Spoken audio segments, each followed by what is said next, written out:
Sejam bem-vindos de volta. Nessa terceira parte falaremos sobre seleção para único gene e deriva genética. Muito provavelmente em genética ou até mesmo no ensino médio, você aprendeu, estudando a teoria da evolução, sobre a seleção natural. É possível ainda que o professor tenha falado para você sobre a seleção artificial. Então, o que ele falava? Que a seleção natural era que existiam na natureza várias formas e que as mais adaptáveis, as mais adaptadas ao ambiente, as que conseguiam deixar o maior número de descendentes, sobreviviam, enquanto as que deixavam menos número de descendentes iam reduzindo a sua frequência, podendo inclusive ter sua forma extinta, né, naquela localidade, região. Então, geralmente muitos professores falavam que era a lei do mais forte sobrevive, mas nem sempre o mais forte. Às vezes pode ser o mais sociável. É muito comum em populações de primatas algum animal ele ser muito agressivo para subir na hierarquia e ele ser morto pelos demais do grupo em conjunto. Então, por ele forçar demais a sua subida dentro da hierarquia do grupo e ser muito agressivo com os outros, agressivo com filhotes e com fêmeas, então é comum os machos juntarem e matarem esse animal. Então nem sempre é o mais forte. Pode ser o que consegue uma melhor interação social dentro do grupo. Ele acaba sobrevivendo e deixando descendentes, enquanto o outro pereceu antes de poder deixar descendentes, vai reduzir a sua frequência na população. Então, pode ser também o mais ágil, que consegue fugir do predador, enquanto o que é mais lento fica para trás e pode ser morto antes que possa mesmo deixar descendentes. Ou, por exemplo, no caso de herbívoros, pode ser que, mesmo que ele já tenha deixado um descendente, o número de estações que ele vai sobreviver é menor, então ele vai deixar um menor número de descendentes. Então, esse animal mais lento iria reduzindo a frequência dele na população. Se tiver carga genética associada a isso, esse caso parcialmente existe, né? Então, a seleção natural é basicamente isso.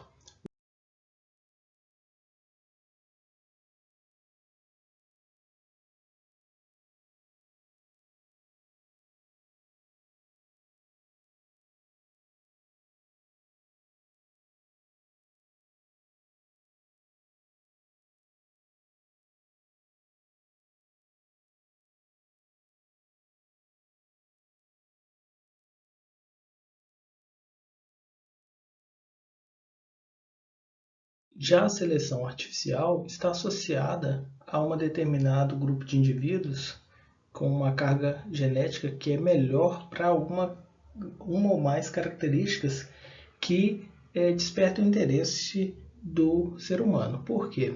O homem é que atuaria decidindo quais animais vão deixar mais descendentes. Como que ele faz isso? Ele não necessariamente ele precisa matar os animais, ele deixa produzir os animais que ele não tem interesse. Mas ele vai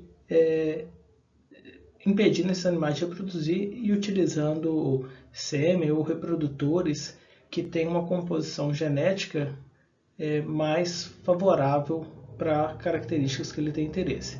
Muitas vezes ele não tem acesso necessariamente à informação genética em si. Muitas vezes ele seleciona pelo próprio fenótipo. Até mesmo o homem já atua, então existem diversas raças de bovinos de corte e leite que já existia o processo de seleção e escolha de reprodutores antes mesmo de surgir a genética como ciência. Então, antes de ter ferramentas de melhoramento, animais já eram selecionados para um determinado perfil. Então, o homem já sabia que ao selecionar determinados animais com características mais úteis ao sistema produtivo, eles geravam filhos carregando parcialmente essas características, né? Mais do que se você deixasse reproduzir os animais que não tinham essas habilidades.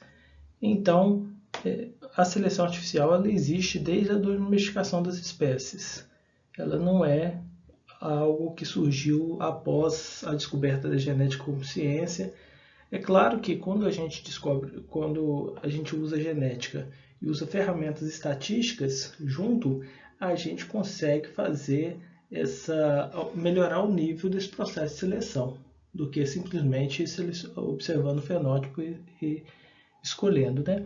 Nessa disciplina nós vamos ver um pouco disso, e na próxima mais ainda, que nós vamos usar ferramentas mais avançadas no processo de seleção, que vão trazer resultados muito melhores do que se a gente fizesse a seleção apenas observando o fenótipo dos animais.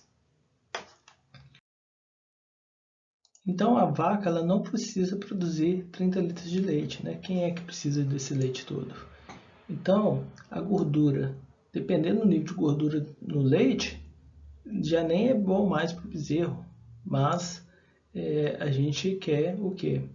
Um leite com maior teor de gordura, que a gente pode separar ela do leite e usar ela para produção de derivados. Proteína no leite também pode ser utilizado. A produção de carne, né? O animal ele não precisa ser um animal tão produtivo em carne para ele deixar descendente na natureza. Às vezes ele ser pesado demais para o prumo dele, para aguentar, ele vai reduzir até em locomoção, em velocidade, né? Então não é um animal que sobreviveria bem no ambiente se ele tivesse que fugir de predadores e tudo mais. Como a gente o protege e busca essa aptidão dele, a gente acaba selecionando nesse sentido e deixando reproduzir os animais que têm essa habilidade melhor, no intuito de que a gente tenha na próxima geração um aumento da média por ter uma maior proporção dessa característica. Características de carcaça também é do nosso interesse, então maior rendimento de carcaça. Produção de ovos, talvez uma ave não precisa produzir um número tão grande de ovos, assim, ela precisa sim ter mais o que? Produzir uma quantidade suficiente para que ela seja efetiva no processo de proteger, chocar esses ovos e proteger os pintainhos até que eles cheguem à idade, eles consigam sobreviver sozinhos, então aumentar a taxa de sobrevivência e número de descendentes por ano, ela seria muito mais eficiente do que ficar produzindo ovos sem parar e não apresentar choco, né? Tamanho do ovo, será que é tão importante assim? Né? Então, às vezes na indústria a gente quer um ovo com maior volume, não necessariamente isso vai ser mais eficiente para a ave, vai reduzir o número de ovos no período que ela vai depois começar a chocar. Então, a seleção artificial a gente protege o animal e muda o sentido da direção que a gente precisa que essa população vá. A ave natural, eu não sei se as características que eu coloquei aqui são as mais perfeitas, porque elas também podem ser utilizadas pelo homem na seleção artificial. Então, por exemplo, a gente pode buscar melhorias em características reprodutivas e pode também querer melhorar a precocidade reprodutiva. Então, podemos também atuar na seleção artificial. A estrutura a gente atua um pouco diferente do que está aqui, porque a gente está falando em natural, então a estrutura que é selecionada no natural é uma estrutura, por exemplo, locomoção, bons aprumos, para ele buscar alimento e fugir de predadores e também para conseguir copular bem. Então, deixar maior número de descendentes, quando a gente pensa em natural. Quando a gente pensa em artificial, a estrutura entra de novo, por exemplo, em bovino de corte, que a gente quer animais com maior frame, né? Então, a gente quer animais que tem porque está associado a rendimento de carcaça. Então, a gente pode mudar um pouco na artificial o que é essa estrutura. Em características reprodutivas, geralmente elas vão ter baixa herdabilidade, que é o que? A proporção da variação genética sobre a variação fenotípica total do animal, genética herdável sobre fenotípica. Por quê? Porque geralmente essas características já sofrem seleção natural. Porque as fêmeas que têm menor aptidão para a reprodução, e os machos também, obviamente, vão deixar menos descendentes. Então, a própria seleção natural já atua contra a ineficiência reprodutiva. Fêmeas que têm mais chance de ter problema de parto, machos que têm menor viabilidade espermática já vão deixar naturalmente menos descendentes. Entretanto, a gente pode querer sim acelerar esse processo, para a gente não acabar selecionando animais que sejam, tomar cuidado na seleção artificial, que a gente fica focando em características produtivas e às vezes deixa de verificar as reprodutivas e acaba selecionando animais que depois vão prejudicar o desempenho da nossa população por falhar reprodutivamente, que geram, a gente ainda não viu isso, mas falhar reprodutivamente na produção animal é a pior coisa que você pode fazer. Você gera aumento de custos muito grande para o seu sistema produtivo em relação ao tanto que você consegue produzir. A gente ainda não viu por que isso, mas ainda vamos ver. E precocidade, podemos selecionar também, além da precocidade reprodutiva, que sim, a gente pode selecionar artificialmente, mesmo naturalmente o animal que é mais precoce deixa um maior número de descendentes, mas a gente também pode querer focar nessas características e acelerar esse processo, mesmo que seja um pouco mais difícil, porque geralmente, por já há milhares de anos, os animais serem naturalmente selecionados para elas, existe uma redução de variabilidade e elas já vão apresentar naturalmente as habilidades um pouco mais baixas do que características produtivas. Então, não a estrutura quando a gente pensa em carcaça, que é artificial, não natural, mas, por exemplo, a prumo, que seria uma estrutura que vai facilitar a alimentação e copulação, geralmente também é de habilidade um pouco mais baixa, junto com as características reprodutivas. Bem, mas as características que eu falei aqui são quantitativas, né? A maioria que eu dei exemplo. Então, nós vamos esquecê-las um pouco, porque essas que são mais importantes produtivamente são mais complicadas, porque envolvem um grande número de genes. Então, nós vamos deixar elas para o segundo e terceiro módulo da disciplina. Nesse módulo, nós vamos continuar agora pensando nas características qualitativas, governadas por um ou poucos pares de genes, e aqui nesse caso específico, para ficar mais fácil, nós vamos pensar nas governadas por apenas um par de genes.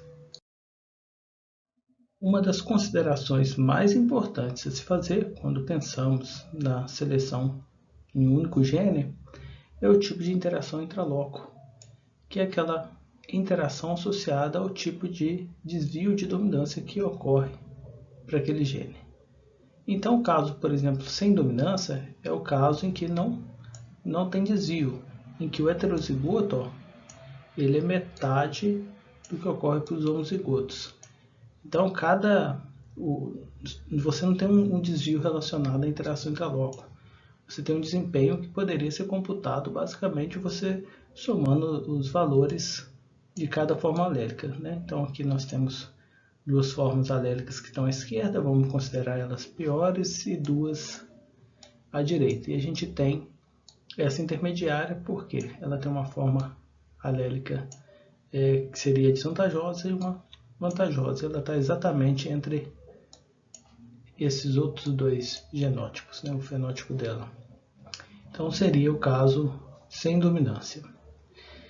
Existe também a possibilidade de uma dominância completa favorável. O que seria a dominância completa favorável? Aqui eu tenho o recessivo, que ele traria uma desvantagem adaptativa, enquanto o dominante e o heterozigoto, o homozigoto dominante e o heterozigoto, todos dois têm o mesmo desempenho. Então o heterozigoto tem um desempenho exatamente igual ao homozigoto dominante. Então eu tenho uma dominância completa. Existe uma possibilidade também, mas mais rara, da dominância completa eu considerar ela desfavorável. E aí eu querer selecionar contra o homozigoto dominante e o heterozigoto, e querer ficar com o homozigoto recessivo. Então, selecionar contra o A2 nesse caso, né? E sendo o A2 dominante sobre o A1. Um caso bem complicado de trabalhar com a seleção bem difícil é o caso da sobredominância, em que a gente consideraria que o heterozigoto é que tem o maior valor adaptativo, enquanto os homozigotos, olha, eles ambos são de menor desempenho. Então a gente teria que trabalhar com um coeficiente de seleção 1 aqui, ó, reduzindo esse homozigoto, e um coeficiente de seleção 2 aqui, reduzindo mais ainda esse que tem pior valor adaptativo.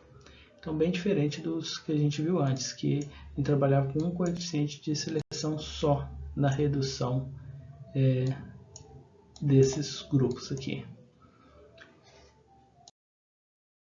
Mas qual que é a grande dificuldade aqui na sobredominância? O grande problema é que eu fico reduzindo os homozigotos.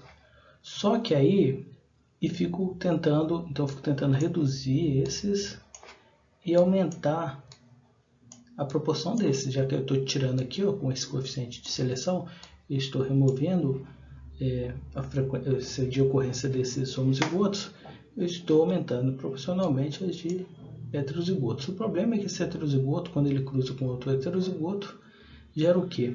25% desse, 25% desse e 50% desse. Então eu sempre trabalho, mas o que eu gero vai desfazendo um pouco meu serviço. Então, em alguns casos, pode ser que seja mais vantajoso, se eu tiver grande interesse mesmo nesse gene, eu poderia talvez levar em consideração que talvez seria mais fácil eu considerar o melhor homozigoto e deixar um pouco para lá esse gene, pensar em outros genes.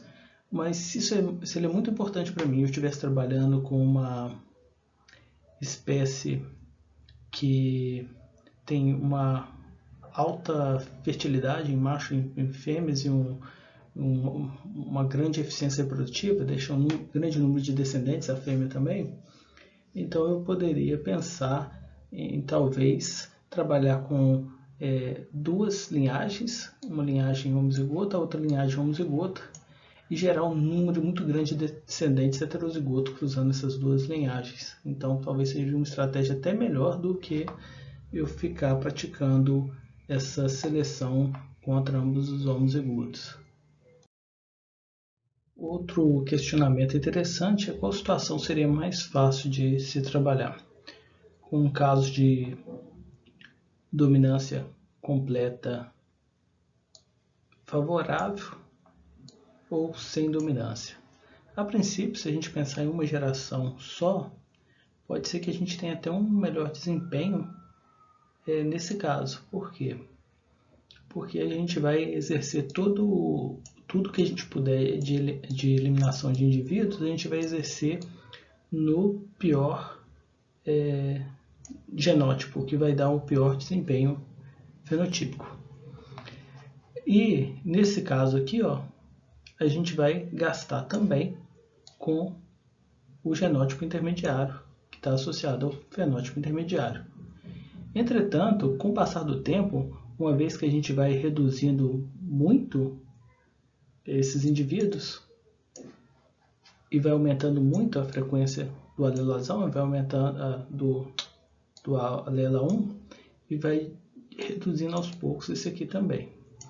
Mas vai chegar uma hora que vai ter tão pouco A2 que vai ficar fácil você conseguir eliminar nos heterozigotos o A2 também e acabar ficando praticamente com A1, podendo até chegar a fixar o A1 na população. Então é algo bem interessante no longo prazo. Enquanto esse outro aqui, ó, embora no curto prazo ele possa ter um desempenho muito bom, ele tem um problema. Você não consegue, se você não tiver marcador molecular, analisar apenas pelo fenótipo, você eliminar esses indivíduos heterozigotos. Por quê? Porque ele não diferencia o fenótipo, então ele tem o mesmo desempenho. Então, você não conseguindo eliminar ele, o que acontece? Esse A2 que fica aqui, ele pode tanto ajudar a colaborar na geração de outros indivíduos heterozigotos, quando dois heterozigotos se cruzarem também, ele vai ter, nesse caso, 25% de chance de gerar um homozigoto recessivo de volta. Então, até você conseguir realmente eliminar o alelo 2 pode ser muito difícil que você não consiga. E sempre vai estar surgindo, depois de muitas gerações que você já reduziu bastante o alelo 2, sempre vai estar surgindo novos indivíduos A2 nessa população. Então, no longo prazo, essa aqui é uma forma mais difícil de se combater o alelo 2 do que sem dominância. Então, nós temos o caso aqui de ausência de dominância, em que a nossa seleção é contra o alelo A2. Temos o caso de completa favorável, que a nossa seleção é contra o homozigoto recessivo. Então, e temos a completa desfavorável, em que nós vamos selecionar contra o homozigoto dominante e o heterozigoto, e temos a sobredominância, que a gente vai selecionar contra os homozigotos. Como que a gente faz isso? Tem o nosso valor adaptativo, que aqui é 1. Aqui é 1 menos S dividido por 2, porque metade é A2 e a gente está selecionando contra A2. Então, S dividido por 2, o S é o nosso coeficiente de seleção, né? A força que a gente vai estar selecionando contra o alelo A2. Então, aqui vai ser 1 menos S, e aqui é 1 menos S dividido por 2, porque aqui só tem 1 A2 e aqui tem 2 A2. Aqui a gente tem o valor adaptativo de 1, e no homozigoto recessivo, 1 menos S. Esse caso aqui, ó, a gente tem o que?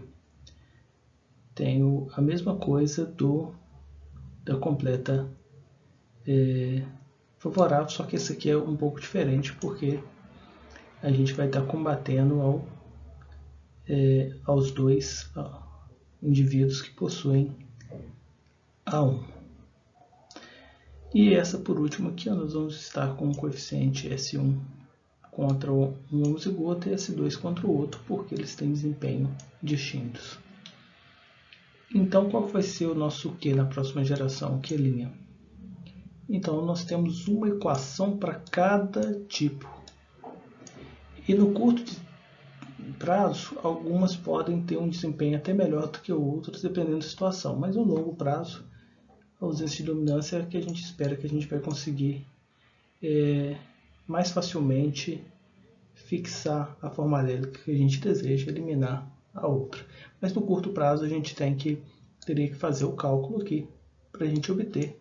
Então nós vamos ver um exemplo em que vocês possam calcular, mas eu não vou perder muito tempo no exemplo com essas essas formas que são menos comuns e menos aceitas. Eu vou ficar com essas aqui que a gente estuda mais, que são mais comuns, e o conhecimento delas vai ajudar daqui para frente, nos próximos módulos, a gente extrapolar para um número maior de genes, considerando o modelo infinitesimal. Considerando o avançar do tempo e nossa limitação de horário para vídeo, eu vou deixar esse exercício para casa. O próximo fator que pode alterar as frequências gênicas e genotipos de uma população é a deriva genética. A deriva genética ela tem uma força muito grande em pequenas populações e uma força cada vez menor à medida que essas populações vão aumentando. Ela não vai ser o nosso foco, nem nós vamos gastar muito tempo com ela, porque não dá para a gente trabalhar com ela no sentido de direcionar para onde que a gente quer que ela vá, para aumentar ou diminuir a frequência, por exemplo, do alelo azinho, em detrimento do azão. Ela não permite fazer isso. Ela só permite a gente poderíamos trabalhar no sentido de buscar prever qual seria o impacto dela, a chance dela estar, por exemplo, fixando azão ou azinho numa população para diversos genes, mas não é muito o nosso objetivo. Nosso objetivo é saber que ela existe e saber que ela pode ser muito prejudicial. Então, em pequenas populações, a gente vai se preocupar com ela e também com a endogamia. Então, é interessante que a gente evite pequenas populações, e a gente pode fazer isso mesmo com pequenos produtores, facilitando o fluxo gênico, né? A troca de reprodutores, troca de material genético com outros produtores, ou tentar um trabalho, né? Mais em cooperativismo que possa suprir e resolver esses problemas, né? Então aqui nós temos dois gráficos bem interessantes. Num a gente fez uma simulação com uma população de apenas 10 indivíduos e acasalando ao acaso. Então os indivíduos iam acasalando ao acaso e aqui de baixo essa população, em vez de ter 10 indivíduos, ela tinha 100.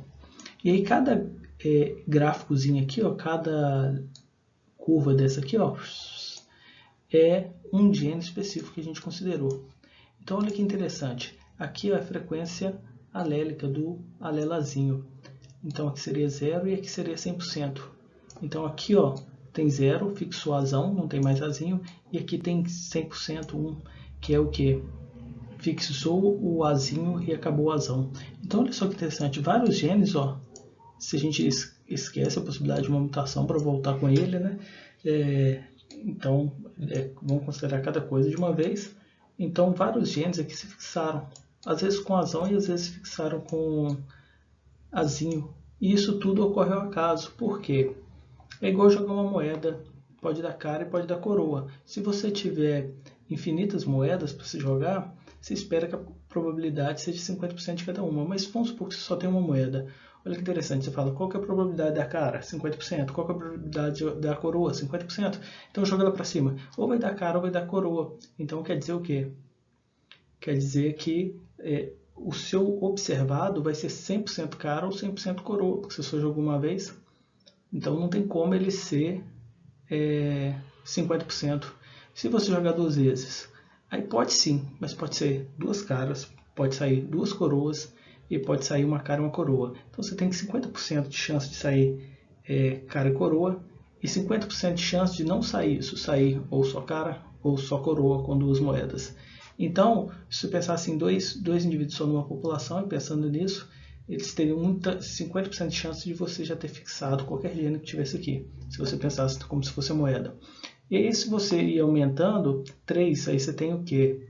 3, é difícil de sair os 3 caras e é difícil sair os 3 coroas, mas também não tem como sair metade cara e metade coroa, porque ou você tem 2 caras e uma coroa, ou você tem 2 coroas e uma cara. Então, o que eu quero dizer? Que embora a probabilidade seja de 50-50 da moeda, se você tem uma amostra pequena, ela pode variar muito, inclusive variar para os extremos. E quando varia para os extremos no gene, não tem mais aquele gene para ser transmitido na próxima geração, ele é fixado. Quando a população é grande, é igual se você tivesse 100 moedas para jogar, muito pouco provável que você obteria 100 caras ou 100 coroas. E isso mesmo ao longo de várias gerações com genes, em que a proporção vai mudando, é difícil em que ocorram genes que se fixam e aí você não tem mais como se alterar. Então precisa de um grande, olha só o número de gerações para acontecer um gene se fixando aqui ao acaso. Agora quando você tem, olha aqui, ó, na quinta já ocorreu, quando você tem apenas 10 indivíduos na população. Então populações, por isso que o tamanho da população ele influencia sim a intensidade da deriva genética, mas não a direção. Tanto ela pode vir para fixar azinho quanto para fixar azão. É simplesmente um fenômeno ao acaso, então não dá para você trabalhar forçando e direcionando para algum sentido. Aqui tem um exemplo de uma foto, como se fosse um homem que pisou em uma população de besouros e ao acaso ele acabou pisando em todos que eram, quase todos que eram verdes. Ele poderia ter pisado em todos sem querer, ó, o pé dele ter estendido mais para cá, ele ia acabar com um besouro verde nessa população, simplesmente por acaso. Os 3 estavam no rumo do pé dele. Não é porque ele fez uma seleção e direcionou contra o besouro verde. O deriva genética é um fenômeno que ele não teve intenção de se selecionar contra aquele grupo. Simplesmente o acaso fez que aquele gene fosse transmitido em menor frequência, porque a sua amostra era pequena. Se fosse uma amostra de infinitos besouros, o pé dele aqui, mesmo que pisasse todo em verde, não mudaria nada a proporção dentro dessa população. Na próxima aula, nós falaremos sobre o equilíbrio de Hardenberg, que quando não ocorrem mais alterações nas frequências gênicas e genotípicas, ou seja, não tem migração, mutação, seleção, deriva genética e acasalamento dirigidos, uma população entraria nesse equilíbrio e algumas condições e equações passariam a funcionar.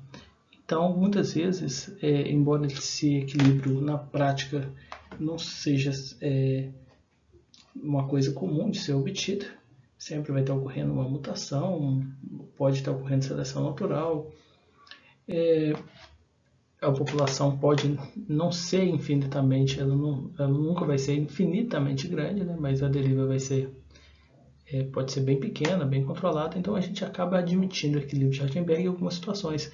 Inclusive a gente fez hoje nas equações de seleção que a gente viu. Então é uma condição que permite com que a gente assuma ela em alguns casos, para utilizar algumas equações que, ao assumir ela, passam a funcionar. Então, quando a gente faz isso, a gente passa a ter resultados aproximados interessantes. Então, às vezes a gente não tem outra forma da gente trabalhar a não ser assumindo determinadas condições. A gente faz isso na estatística, assume distribuições, muitas vezes a gente tem um resultado aproximado a elas, a gente faz testes para verificar se a gente poderia considerar que segue essas distribuições ou não, mas basicamente a gente trabalha muitas vezes com aproximações. Mantendo o nosso slide de curiosidades, qual é a similaridade genômica entre um humano e um gato?